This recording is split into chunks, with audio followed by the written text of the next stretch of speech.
Good morning friends. প্রত্যেকটা মানুষকে এগিয়ে যাওয়ার জন্য তার নামকরণের প্রয়োজন হয়। জানবে প্রত্যেকটা মানুষের নামের মধ্যেই তার সাফল্য লুকিয়ে থাকে।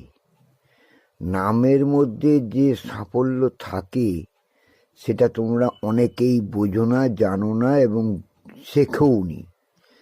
দেখবে প্রত্যেকটা মানুষ যখন জন্মায় তখন তার নামকরণ করা হয় ব্রাহ্মণের মাধ্যমে। 4-5টা নাম দেওয়া হয়। যে নামটা তার সিলেকশন হয় সেই নামটার ব্যুৎপত্তি এবং প্রকৃত অর্থ অনুযায়ী তাকে করা হয়, যাতে ওই নামের ওয়েটে সে নিজের ভবিষ্যৎটা সুদৃঢ় করতে পারে। যেমন ধরো, আমার নাম বিশ্বজিৎ। আচ্ছা, আমার নাম তো অনেক কিছু হতে পারত, বিশ্বজিৎ হলো কেন? তার কারণ আমার বাবা মা এবং আমি নিজেও স্বয়ং দেবাদিদেব মহাদেবের একনিষ্ঠ ভক্ত। আমি মন থেকে তাকে, হৃদয় থেকে তাকে শ্রদ্ধা করি, ভক্তি করি এবং মানি।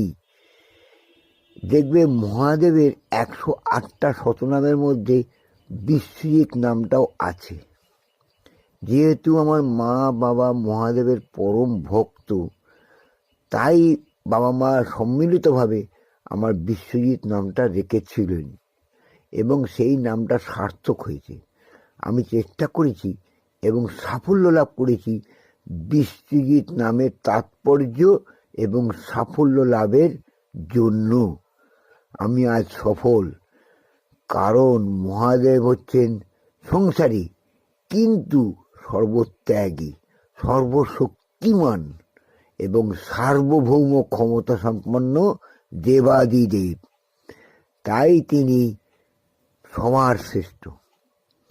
আমি চেষ্টা করেছি আমার মনের শক্তিকে মহাদেবের ধ্যানে, মহাদেবের নামে জাগিয়ে তুলতে, এবং ধীরে ধীরে সেটাকে 100% জাগিয়ে তুলেছি এবং সেই মনের শক্তির মাধ্যমেই আজ আমি অনেক কাজে সাফল্য লাভ করতে পারি, যা তোমরা কোনোদিনও পারবে না।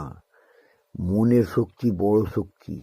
তুমি যদি একাগ্র মনে যে চিন্তা করবে, একাগ্র মনে যে ইচ্ছা করবে, ধীরে ধীরে দেখবে সেটাই সাফল্য লাভ করবে তোমার জীবনে। ইচ্ছা শক্তিই আসল শক্তি। অনেক কিছু জানতে আমার ইউটিউবটাকে সাবস্ক্রাইব করবো।